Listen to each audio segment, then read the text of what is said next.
Evo jedna mala zanimljivost. Da li znate da čak 95% biomase nekog drveta potiče zapravo iz vazduha, a samo 5% iz zemlje, uglavnom minerali.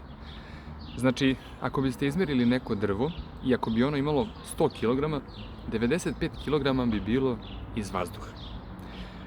Drvo preko lišća u procesu fotosinteze uzima ugljen dioksid CO2 iz vazduha, zadržava C, to jest ugljenik, i vraća O2, to jest kiseonik, u atmosferu.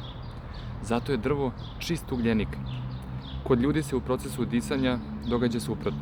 Mi uzimamo kiseonik i izbacujemo ugljen dioksid. Zbog toga je bitno da imamo što više zelenila, drveća, trave, žbunja. Svaki taj list uzima CO2 i izbacuje čisti kiseonik. Moje udruženje je do sada zasadilo 140 raznih stabala. Ukoliko želiš da pomogneš, ispod su podaci o udruženju. Hvala.